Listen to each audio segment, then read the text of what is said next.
Class 9 students, हम आपकी civics book का chapter number 2 what is democracy Y democracy read कर रहे थे और उसमें अपने डेमोक्रेसी के फर्स्ट 2 फीचर्स रीड कर लिए थे। Major decision by elected leaders and second one is free and fair electoral competition. Today we will read one person one vote one value. अब जैसे इस फीचर का नेम ही है कि वन पर्सन और उसका वन वोट और उसकी वैल्यू भी कितनी 1।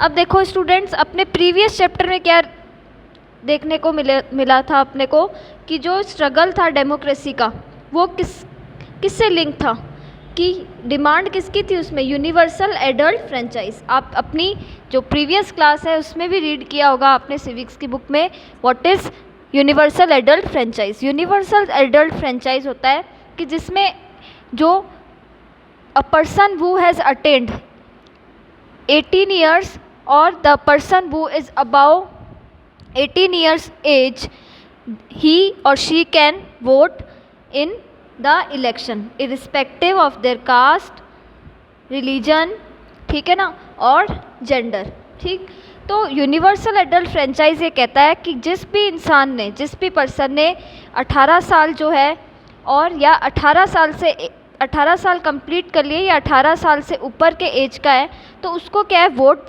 डालने का अधिकार है, बिना किसी रिलीजन के बेस पे उससे भेदभाव किए, बिना कोई रेशियल डिस्क्रिमिनेशन किए उसके साथ में, और बिना कोई जेंडर डिस्क्रिमिनेशन किए। ठीक है, तो यही क्या करता है कि हमारा जो डेमोक्रेसी है इसने क्या हमारे मतलब कि जो कई कंट्रीज़ है उसने क्या स्ट्रगल किया है, यूनिवर्सल एडल्ट को डिमांड बहुत ज़्यादा क्या है उन्होंने की है ताकि लोगों को क्या मिल सके, वोटिंग राइट मिल सके।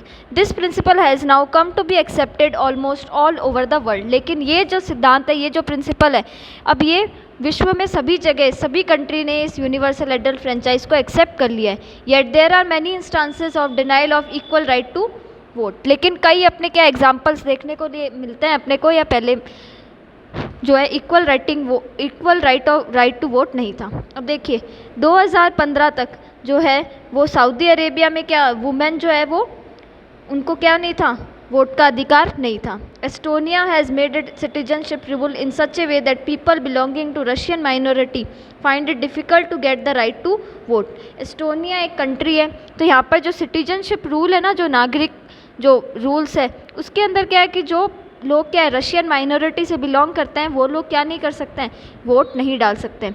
फिजी में देखिए, फिजी में the electoral system is such that the vote of an indigenous Fiji has more value than that of a Indian Fijian. अब देखिए जो फिजी में जो इंडिजीनियस फिजी है, मतलब जो पर्टिकुलरली वहाँ से ही बिलोंग करते हैं, उनको क्या दिया जाता है, उनकी जो वोट की वैल्यू होती है वो ज़्यादा होती है। और जो इंडियन फिजियन है, मतलब कि जो बाहर के हैं या इंडिया से जाकर वहाँ पर क्या है रहने लगे, उनको क्या है वोटिंग राइट नहीं होता है, या फिर उनकी वैल्यू क्या होती है, कम होती है। Democracy is based on a fundamental principle of political equality. लेकिन डेमोक्रेसी किसके ऊपर बेस है, एक फंडामेंटल प्रिंसिपल है, वो क्या है, political equality. That gives us the third feature of democracy. और यही हमको क्या देती है, डेमोक्रेसी का थर्ड फीचर देती है। डेमोक्रेसी का थर्ड फीचर क्या है, विशेषता क्या है, in a democracy each adult citizen must have one vote and each vote must have one value.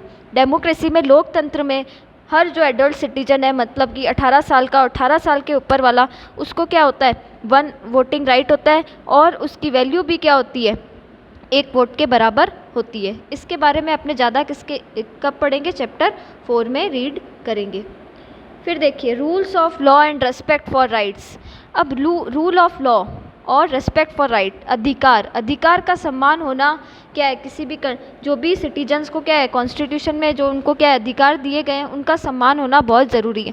अब यहाँ पे एक जिम्बाब्वे का क्या है बताया गया है, आपको एग्जाम्पल बताया गया है। जिम्बाब्वे ने क्या कर लिया था, जिम्बाब्वे एक कंट्री है, उसने इंडिपेंडेंस अटेन की थी, हासिल की थी वाइट माइनॉरिटी रूल से 1980 में।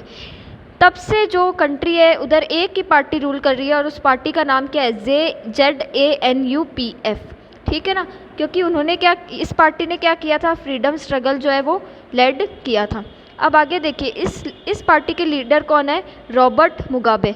इसने क्या, ये क्या कर रहा है, जब से ये देश आज़ाद हुआ है वाइट माइनॉरिटी रूल से, तब से जो इसका लीडर है इस पार्टी का वो कौन है, रॉबर्ट मुगाबे ही है। इलेक्शन जो है यहाँ पर इस कंट्री में रेगुलरली होते हैं जिम्बाब्वे में, लेकिन हमेशा कौन जीतती है, ZANU-PF पार्टी ही जीतती है। जो प्रेसिडेंट है मुगाबे वो क्या है, बहुत ज़्यादा पॉपुलर है, लेकिन पॉपुलर होने के साथ साथ में वो कुछ क्या करता है, अनफेयर प्रैक्टिसेस जो है यूज़ में लेता है इलेक्शन को जीतने के लिए, ठीक है ना। और ओवर द ईयर्स इस गवर्नमेंट, और पिछले कई सालों से हम देखें तो उसकी सरकार ने क्या है, जो कॉन्स्टिट्यूशन है ना वो कई बार क्या है चेंज किए हैं, और वो भी किस लिए कि प्रेसिडेंट की पावर को क्या किया जा सके, इंक्रीज़ किया जा सके, और साथ साथ में उसको क्या है लेस अकाउंटेबल, मतलब लोगों को जो जवाब देना होता है, जो जवाबदेही है उसकी कम कर सके। तो लेस अकाउंटेबल बनाने के लिए और प्रेसिडेंट की पावर को इंक्रीज़ करने के लिए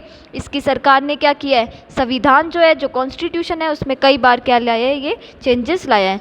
अब जो अपोजिशन पार्टी है, अपोजिशन पार्टी के जो वर्कर्स है वो उनको कई बार क्या किया गया है, हरास किया गया है, मतलब कि उनको क्या ऑप्रेस्ड किया गया है, उनके ऊपर अत्याचार किए गए हैं, उत्पीड़न किया गया है, और उनकी जो मीटिंग्स है उनको भी क्या है भंग किया जा चुका है इस पार्टी के लोगों के द्वारा। Public protest and demonstrations against the government were declared illegal. अब जो भी पब्लिक इसके अगेंस्ट क्या करती है, प्रोटेस्ट करती है, विरोध करती है, और जो डिमॉन्स्ट्रेशन रैली वगैरह अगर कुछ निकालती है तो उसको क्या कर देता है, ये इलीगल इसने घोषित कर रखा है, मतलब कि इसको क्या है बिल्कुल बंद कर रखा है। There was a law that limited the right to criticise the president. यहाँ पर एक कानून है कि जिसने क्या कर सका किया है कि जो अधिकार होता है ना कि वो प्रेसिडेंट को क्रिटिसाइज कर सकता है, उसकी आलोचना कर सकता है, उसको लिमिट कर दिया गया है इस अधिकार को। Television and radio were controlled by the government and gave only the ruling party version. अब देखिए जो टेलीविज़न और रेडियो है उसके ऊपर भी किसने अधिकार कर रखा है, कंट्रोल कर रखा है, इसकी जो मुगाबे है इसकी गवर्नमेंट ने कर रखा है कंट्रोल, और साथ साथ में ये ruling part and gave only the ruling parties version, और उसमें वही दिखाया जाए जो क्या कर रही है, रूलिंग पार्टी काम कर रही है, उसके बारे में अच्छा ही दिखाया जाए, नेगेटिव कुछ भी नहीं, पॉजिटिव, ऐसा मीडिया के ऊपर कंट्रोल कर रखा है। देयर वर इंडिपेंडेंट न्यूज़पेपर्स है, लेकिन जो गवर्नमेंट है वो क्या, but the government harass those journalist वो वेंट अगेंस्ट इट। लेकिन गवर्नमेंट क्या करती है, उन जर्नलिस्ट को टॉर्चर करती है जो क्या करती है, इसकी सरकार के खिलाफ गलत बोलती है या अगेंस्ट में बोलती है। The government ignored some court judgement that went against it and pressurise जजेस। साथ साथ में इसकी जो मुगाबे की सरकार है, जो कोर्ट अगर उसके अगेंस्ट कोई अपना जजमेंट देती है, ठीक है ना, तो वो उन जजेस को प्रेशराइज करते हैं कि वो उनके क्या करें, एकदम सही बोले, उनके अनफेवर में कुछ भी डिसीज़न ना ले। He was forced out of office in 2017। साथ साथ में आउट ऑफ ऑफिस भी किया गया जजेस वगैरह और को 2017 में।